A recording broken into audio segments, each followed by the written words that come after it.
British pharma company AstraZeneca ने court में माना था कि उसकी कोरोना वैक्सीन से दुर्लभ मामलों में खून का थक्का बन सकता है। शोधकर्ताओं ने अब ये दावा किया है कि एस्ट्राजेनेका का टीका वैक्सीन प्रेरित इम्यूनो थ्रोम्बोसाइटोपेनिया और थ्रोम्बोसिस के खतरे को बढ़ा देता है, जो एक दुर्लभ लेकिन घातक रक्त का थक्का बनाने वाला विकार है। हालांकि ये नया नहीं है। VITT एंडोनो वायरस वेक्टर आधारित ऑक्सफोर्ड एस्ट्राजेनेका वैक्सीन के बाद एक नई बीमारी के रूप में उभरा। साल 2021 में जब कोरोना महामारी अपने चरम पर थी, तब भारत में इस वैक्सीन को कोविशील्ड और यूरोप में वैक्स जेवरिया के रूप में बेचा गया।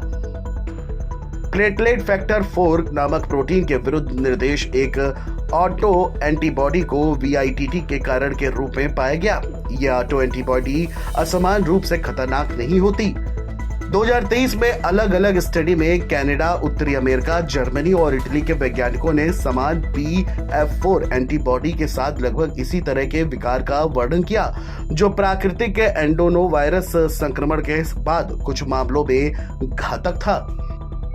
ऑस्ट्रेलिया में फ्रीडन्स यूनिवर्सिटी और एक अन्य अंतर्राष्ट्रीय विशेषज्ञों ने नए शोध में पाया कि एंडेनो वायरस संक्रमण से जुड़े VITT और क्लासिक एंडेनो वायरस वेक्टर VITT दोनों में PF4 एंटीबॉडी आवधिक रूप से समान लगते हैं। फ्लिंडर्स के प्रोफेसर टॉम गॉर्डन ने कहा, वास्तव में इन विकारों में घातक एंटीबॉडी उत्पादन के मार्ग वस्तुतः समान होने चाहिए और समान आनुवंशिक जोखिम कारक होना चाहिए। शोधकर्ताओं ने माना है कि निष्कर्षों में क्लिनिकल निहितार्थ है कि VITT से सीखे गए सबक एंडोरो वायरस संक्रमण के बाद रक्त के थक्के जमने के दुर्लभ मामलों पर लागू होते हैं, साथ ही टीका विकास के लिए ही निहितार्थ होते हैं।